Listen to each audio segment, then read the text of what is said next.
Something happened in 1967 that Barbara Eden still pretends never existed. Nearly 6 decades have passed, yet that single reel remains locked away and watched, unspoken and heavy on her memory. Whatever she saw on that soundstage was powerful enough to overshadow even Jeannie's magic. And the story begins long before any camera rolled. Barbara Jean Moorhead was born in Tucson, Arizona, on August 23, 1931, and later moved to San Francisco after her parents divorced. Money was scarce, but music was not. She sang in church choirs, trained at the San Francisco Conservatory of Music, and eventually earned the title of Miss San Francisco, which helped bring Hollywood's attention her way.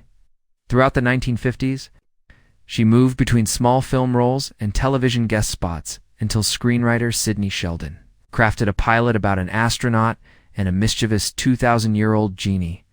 Eden, newly pregnant at 23, tried to turn down the role, but Sheldon refused to recast. Instead, he disguised her pregnancy with layers of pink chiffon. And I Dream of Jeannie premiered in September 1965. Audiences were enchanted, but NBC censors were far less amused. They forbade any glimpse of her navel, insisted her harem pants never sit too low, and even ruled that Jeannie's plush bedroom could never be shown with the door closed. Suggestive privacy was off limits. Eden laughed it off, calling the modesty patch in her costume the world's most talked about jewel. But the restrictions meant entire scenes were reshot if even a shimmer of skin slipped into frame. Larry Hagman, the square-jawed Texan cast as Major Anthony Nelson, found his own ways to cope. Early on, he and Eden clicked effortlessly, trading jokes and slipping into bloopers like seasoned vaudeville partners. Ratings soared, sponsors flocked in, and the pastel dreamscape of Cocoa Beach became the brightest half-hour on Thursday nights. Between takes, Eden hummed the warm-up scale she had learned in San Francisco supper clubs to steady her nerves. While she memorized lines, Hagman began collecting something else's buckets full of champagne. Hidden all over stage 10, crew members joked that the sound of popping corks kept better rhythm than the clapperboard. But beneath the laughter, something uneasy had begun to grow.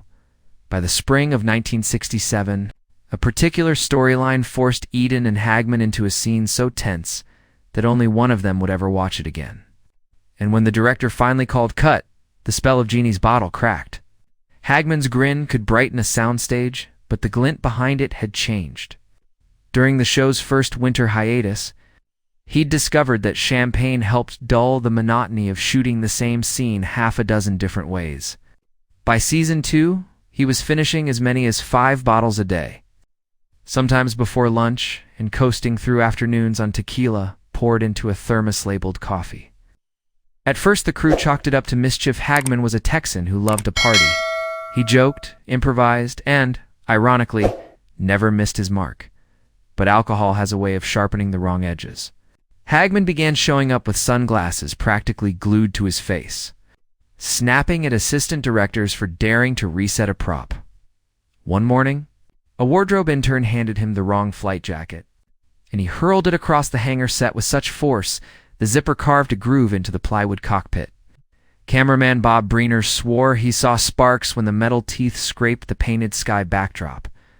Like early fireworks announcing the 4th of July, the worst moment arrived on an otherwise quiet Thursday, when a group of visiting nuns invited by the studio's publicity department stepped onto stage 10, catching a glimpse of their black and white habits.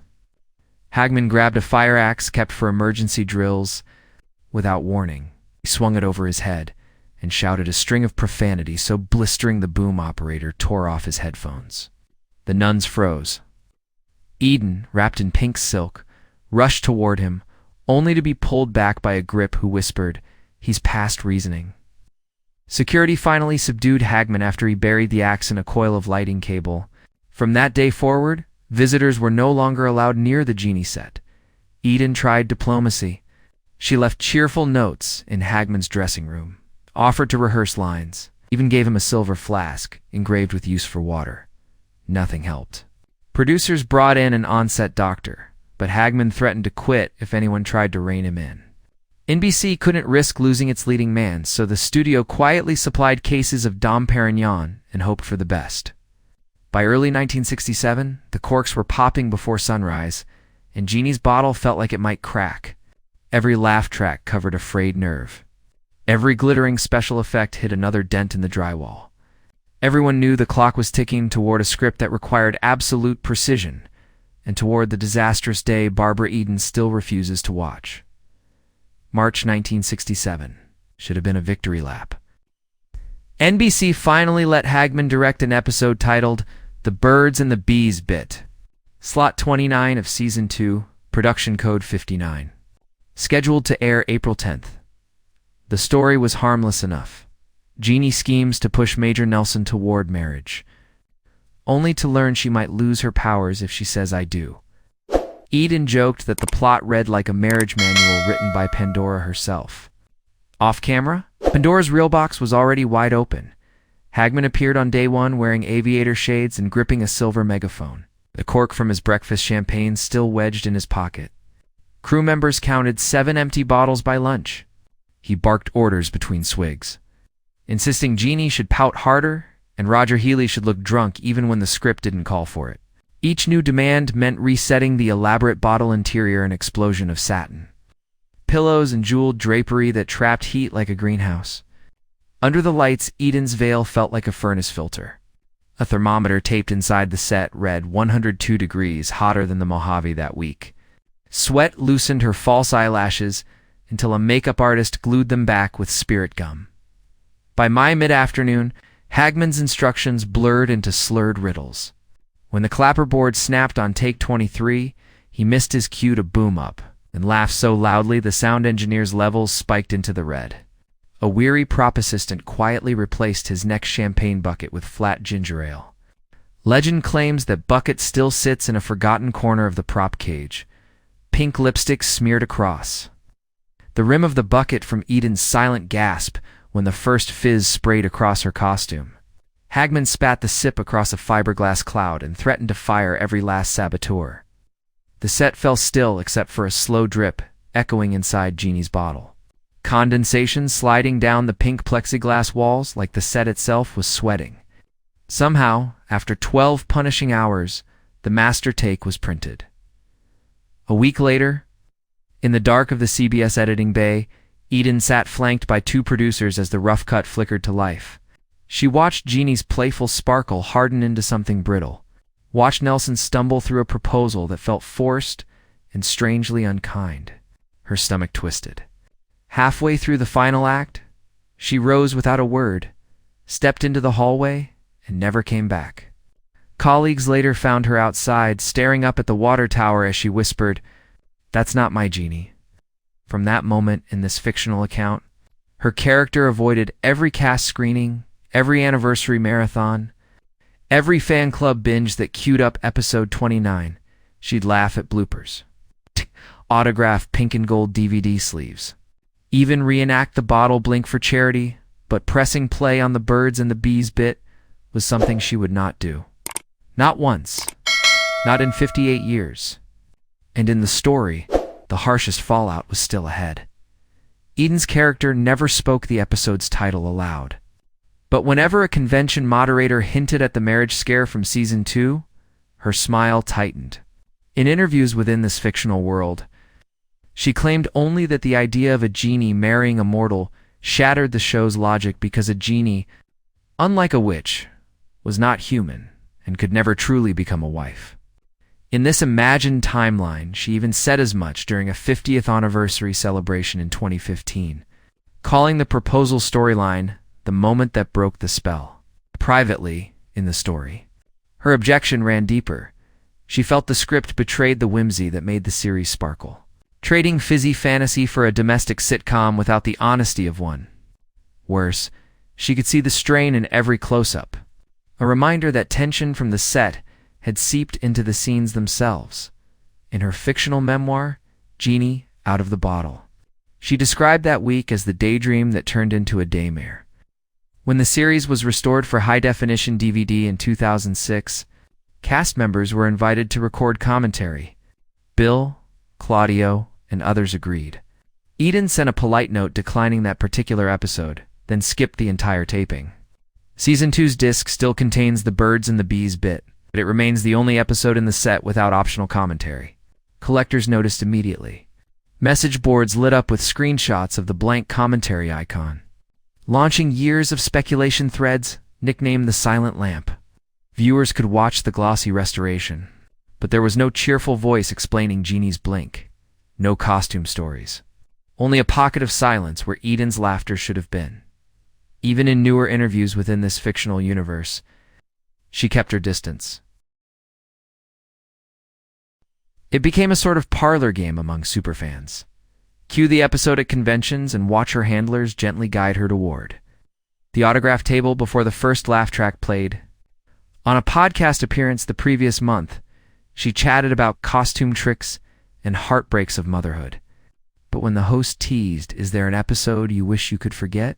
the 93-year-old winked coyly and pivoted to a story about Hagman's practical jokes. The avoidance itself had become an inside joke among longtime devotees. Mention Season 2, Episode 29, and watch the genie vanish in a puff of polite mystery in this fictional retelling. She insisted she held no resentment, a wish to preserve the series exactly as she remembered it, bright, hopeful, untouched by the one storyline that made her question its magic. But the network, smelling opportunity, wasn't finished meddling. By 1969, they issued an ultimatum that would push Jeannie and Tony all the way to the altar. And this time, no amount of genie dust could save the show, as Season 4 limped toward its finale. The fictional version of I Dream of Jeannie faced a threat no genie could blink away. One afternoon, creator Sidney Sheldon picked up the phone to hear NBC programming chief Mort Werner deliver an order disguised as a favor. Renewals were on the table, but only if Jeannie walked down the aisle on national television. No vows, no Season 5. Sheldon hung up the phone in disbelief. The charm of the series had always lived in that two-season dance near kisses, missed signals, and a shimmer of impossibility. Marriage would snap the tension like an overwound music box spring. He begged the network to reconsider.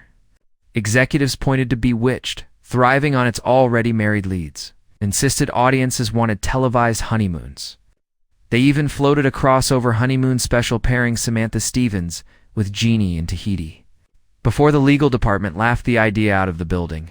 In this fictional telling, Barbara Eden bristled. "Genies aren't human," she repeated in meeting after meeting, clinging to the mythology that had drawn viewers in the first place. Larry Hagman, juggling both champagne and studio notes, simply shrugged, "Whatever sells more bottles." And so the writers delivered a wedding. They filmed it under blazing Cape Kennedy floodlights and packaged it as a television event, complete with Air Force officers in their dress blues. Sheldon would later confess within this story that dread clung to every frame, and the laughter sounded tiny, like someone shaking pennies in a tin can.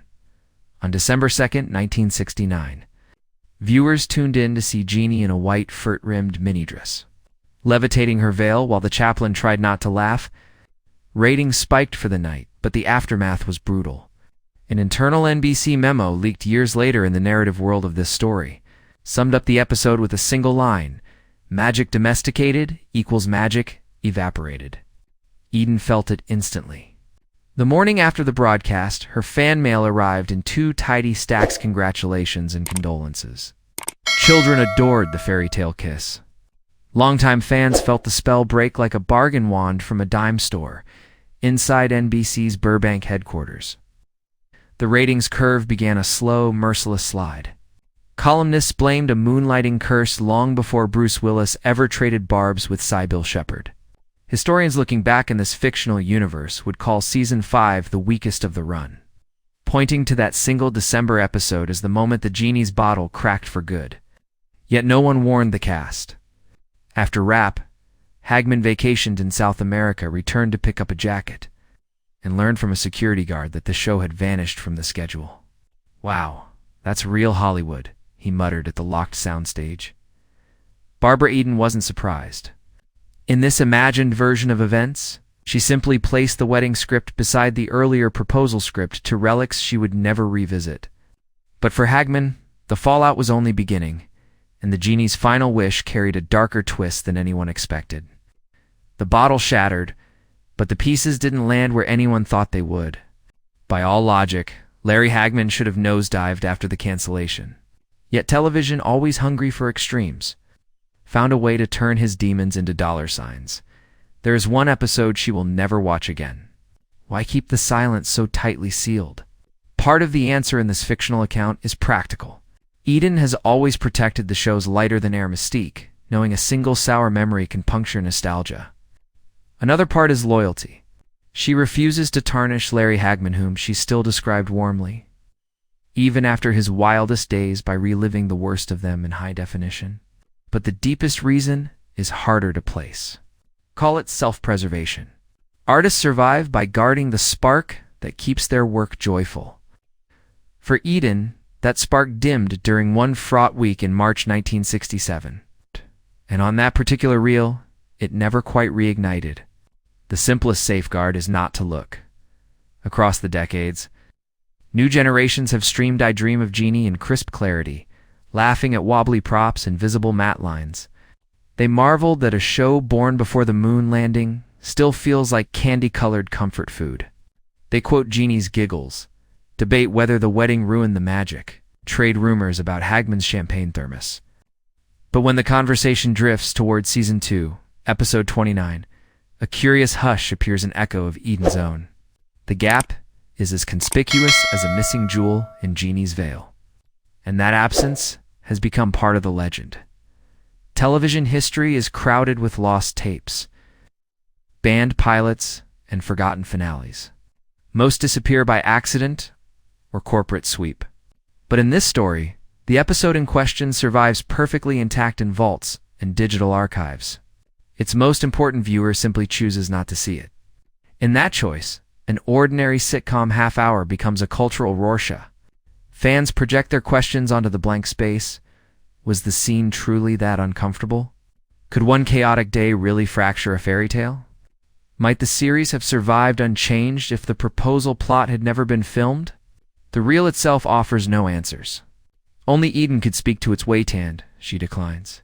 So the tale ends not with a blink, but with a quiet refusal that echoes louder than any studio laugh track. Now the bottle passes to you.